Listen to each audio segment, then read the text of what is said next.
بسم اللہ الرحمن الرحیم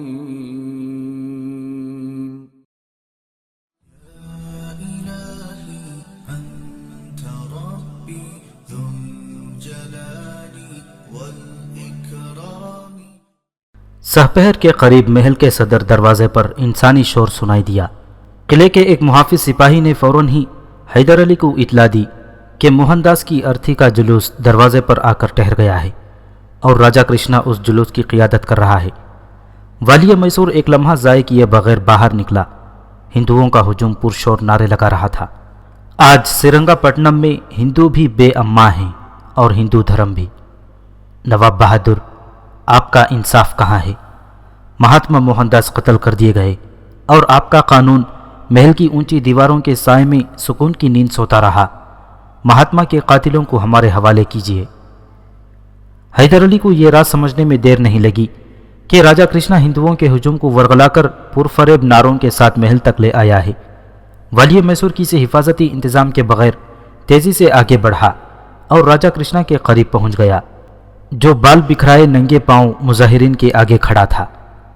آپ نے میری ہدایت کو لائق التفات نہیں سمجھا۔ حیدر علی کا لہجہ تحقیر آمیز تھا۔ میں آخری بار تنبیہ کرتا ہوں کہ اپنی ذات کو تماشا نہ بنائیں۔ موہن داس کا قتل ایک عام قتل ہے، اس پر مذہبی نفرت و تعصب کی عمارت نہ کھڑی کریں۔ وقت کو گزرنا ہے اور وہ گزر جائے گا، پھر یہ بے بنیاد عمارت خود آپ ہی گر جائے گی اور کوئی بچانے والا نہیں ہوگا۔ جواب میں راجا کرشنا نے کچھ کہا، مگر حیدر علی نے اسے دیوانے کی صدا سمجھ کر منہ پھیر لیا۔ شجاعت خان، والی میسور نے اپنے معتمد خاص کو مخاطب کیا، جب تک یہ مظاہرین پرامن رہیں انہیں کچھ نہ کہنا، مگر جیسے ہی کوئی فتنہ گر قانونی حدود سے نکل کر شر انگیزی کے دائرے میں قدم رکھے اسے بے دریغ گولی سے اڑا دینا۔ یہ حکم دے کر حیدر علی محل میں واپس چلا گیا۔ راجا کرشنا کے اشارے پر مظاہرین کچھ دیر صدر دروازے پر کھڑے نعرہ زنی کر رہے تھے۔ پھر یہ جلوس سرنگا پٹنم کی مختلف گلیوں سے گزرتا ہوا شمشان گھاٹ پہنچا اور رات کے اندھیرے میں موہن داس اور بملا دیوی کی چتاؤں کو آگ لگا دی گئی۔ 3 دن تک راجا کرشنا کی قیادت میں ماتمی جلوس نکالے جاتے رہے اور پنڈت موہن داس کے قاتلوں کو سخت ترین سزا دینے کا مطالبہ جاری رہا۔ اس دوران پیشوائے پونا کے نمائندے بھی جلوس کے ساتھ سرنگا پٹنم کے مختلف شاہراہوں پر سفر کرتے اور مقامی ہندوؤں کی جذباتی کیفیات کا جائزہ لیتے رہتے۔ اس وقت پورے ہندوستان میں نواب حیدر علی کا قائم کردہ شعبہ جاسوسی سب سے زیادہ باصلاحیت اور فعال تھا۔ والی میسور کے سینکڑوں جاسوس موہن داس کے قاتلوں کی تلاش میں دربدر مارے پھر رہے تھے، مگر انہیں اب تک مجرموں کا کوئی سراغ نہیں ملا تھا۔ وہ رات گئے ناکامی کی حالت میں محل واپس لوٹے اور انتہائی شرمسارانہ لہجے میں نواب حیدر علی کے سامنے اپنی ناکامی کا اعتراف کر لیتے۔ پیشوائے پونا کے نمائندے دن بھر جلوس کے ہمراہ گلیوں کی خاک چھانتے پھرتے اور رات کو والی میسور کے روبرو ہندو رعایا کے حوالے سے شدید طنزیہ گفتگو کرتے رہتے۔ نواب بہادر، عام لوگوں کا خیال ہے کہ آپ اس سلسلے میں غفلت سے کام لے رہے ہیں، ورنہ اب تک مہاتما موہن داس کے قاتل اپنے انجام کو پہنچ چکے ہوتے اور سریتا کا کوئی نہ کوئی سراغ مل چکا ہوتا۔ حیدر علی دل ہی دل میں پیچ و تاب کھاتا رہتا، مگر پونا کے نمائندوں کے سامنے مشتعل نہ ہوتا۔ قاتل بہت جلد اپنے انجام کو پہنچ جائیں گے۔ آخر کب تک؟ پیشوا مادھوراؤ کا قاصد جھنجھلا جاتا۔ ہم زیادہ انتظار نہیں کر سکتے۔ 1 ہفتہ، 1 ماہ یا پھر ہو سکتا ہے 1 سال تک تم لوگوں کو انتظار کرنا پڑے۔ حیدر علی فیصلہ کن لہجے میں جواب دیتا، انتظار کے بغیر کوئی چارہ نہیں۔ یہ تیسری رات تھی۔ حیدر علی ایک لمحے کے لیے نہیں سویا تھا۔ وہ رعایا جو اسے دیوتا کہہ کر پکارتی تھی، راجا کرشنا کی باتوں میں آ کر اس کے بے داغ کردار پر شک کرنے لگی تھی۔ ریاست کا استحکام خطرے میں پڑ گیا تھا اور اسی وجہ سے حیدر علی بے خوابی کا شکار تھا۔ اس کی آنکھیں نیند کے خمار سے بوجھل اور سرخ تھیں اور اعصاب شکستہ ہوتے جا رہے تھے۔ تمام مشیران سیاست سر جوڑ بیٹھے تھے، مگر اس مشکل ترین مسئلے کا حل نظر نہیں آتا تھا۔ ایک حیدر علی کے ذہن میں ایک برق سی لہر آئی اور وہ چند سپاہیوں کے ہمراہ نصف شب کے سناٹے میں محل سے نکل کر سید اکرام بخاری کے مکان کی طرف روانہ ہو گیا۔ سید صاحب اس وقت تہجد کی نماز ادا کر چکے تھے اور اپنے وظائف میں مشغول تھے۔ دروازے پر مسلسل دستک سن کر باہر نکل آئے اور والی میسور کو اپنے سامنے پا کر حیران رہ گئے۔ میرا نظام جاسوسی ناکارہ ثابت ہو چکا، اس لیے آپ کے پاس چلا آیا، میرے حق میں دعائے خیر کیجیے۔ یہ کہہ کر حیدر علی نے پیشوائے پونا کے قاصد کی آمد سے لے کر پنڈت موہن داس کے قتل اور سریتا کی روپوشی تک کے تمام واقعات سید صاحب کے گوشے گزار کر دیے۔ مادھو راؤ پہلے سے ہی سرنگا پٹنم پر حملہ کرنے کا بہانہ ڈھونڈ رہا تھا، اب موہن داس کا قتل اس کے لیے ایک جواز فراہم کر دے گا۔ سید صاحب نے والی میسور کی زبانی سارے واقعات سنے اور گہری سوچ میں گم ہو گئے۔ ان کی آنکھیں بند تھیں اور چہرے پر مختلف رنگ ابھر کر ڈوب رہے تھے۔ سید صاحب بہت دیر تک اسی حالت میں بے حس و حرکت بیٹھے رہے، پھر آہستہ آہستہ انہوں نے آنکھیں کھولیں۔ پنڈت نہیں مانا اور خاک و خون میں نہا گیا۔ اس کی آخرت تو خراب تھی ہی، نادان نے اپنی دنیا بھی خراب کر ڈالی۔ سید اکرم بخاری عجیب سے عالم جذب میں بول رہے تھے۔ ابھی کیا ہوا ہے؟ ابھی بہت خون بہے گا، پھر بہت سون کی دنیا خراب ہوگی۔ منکر اور ناشکرے ہیں، اس لیے کتے کی موت مارے جائیں گے۔ سید صاحب بہت پراسرار اور مبہم سی باتیں کر رہے تھے۔ نواب حیدر علی ایک مرد خاک کے اشاروں کا مفہوم سمجھنے سے قاصر تھا۔ سید علی مقام، پھر میرے لیے کیا حکم ہے؟ والی میسور نے بہت آہستہ سے کہا۔